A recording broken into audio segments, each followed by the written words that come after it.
Spice jet SG Delhi को विमान के पट्टों पर आगे की कानूनी कार्रवाई का सामना करना पड़ रहा है, क्योंकि पट्टेदार एयर कैसल ने इसके खिलाफ दिवाला याचिका दायर की थी। यह मामला 8 मई 2023 को national company law tribunal (NCLT) की दिल्ली बेंच के समक्ष उल्लेख के लिए सूचीबद्ध है। याचिका कथित तौर पर 4B-737-800 के लिए अवैतनिक पट्टों से संबंधित है। NCLT के रिकॉर्ड से पता चलता है कि एयर कैसल के वकीलों ने 28 अप्रैल को याचिका दायर की थी। यह मामला एयर कैसल आयरलैंड लिमिटेड बनाम स्पाइसजेट लिमिटेड मामला संख्या CP-IB 266/2023 के रूप में सूचीबद्ध है।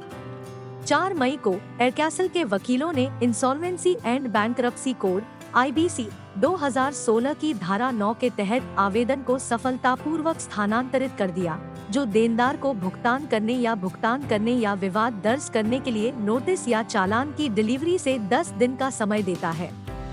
2 कोड यदि 10 दिनों के भीतर ऐसा नहीं होता है तो एयर कैसल दिवाला समाधान प्रक्रिया शुरू करने के लिए एक आवेदन दायर कर सकता है। CH एविएशन ने टिप्पणी के लिए एयर कैसल और स्पाइसजेट से संपर्क किया है। एयरलाइन के साथ बातचीत योजना के अनुसार नहीं हुई। इसने लीज रेंटल का भुगतान नहीं किया है और दोनों पक्ष एक ही पेज पर आने में असमर्थ हैं।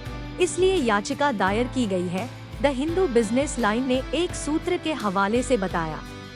सी एविएशन फ्लीट के उन्नत डेटा के अनुसार स्पाइसजेट 72 विमानों के बेड़े का संचालन करती है, जिसमें 5B-737-700, 3B-737-700, BDSF, 16B-737-8, 18B-737-800, 3B-737-900 ER शामिल है और 27 DHC 8Q400S।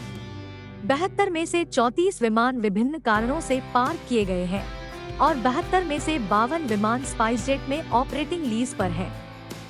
स्पाइसजेट के एक प्रवक्ता ने CH एविएशन को बताया कि सभी एयर कैसल विमान बेड़े से बाहर हो गए हैं। प्रवक्ता ने कहा, यह विकास किसी भी तरह से हमारे संचालन या परिचालन बेड़े को प्रभावित नहीं करता है।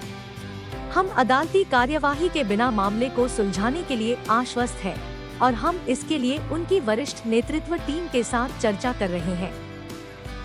मार्च में सी एविएशन ने बताया कि एयर कैसल ने भारत के नागरिक उड्डयन महानिदेशालय DGCA के पास स्पाइसजेट को पट्टे पर दिए गए 2B-737-800 को डीरजिस्टर करने के लिए एक आवेदन दायर किया था, जब बकाया विमान पट्टों के बारे में बातचीत टूट गई थी।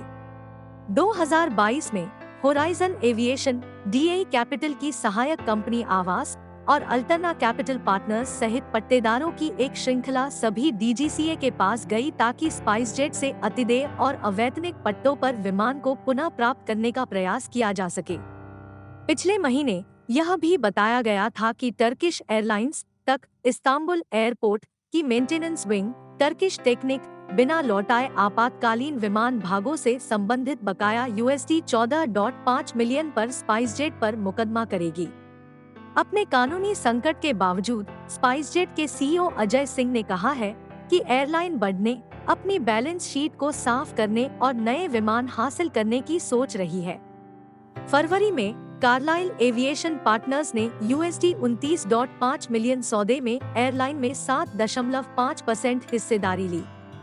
इस हफ्ते की शुरुआत में emergency credit line guaranteed scheme ECLGS funding हासिल करने के बाद स्पाइसजेट ने कहा कि वह 25 पार्क किए गए विमानों को फिर से सक्रिय करने के लिए कदम उठाएगी।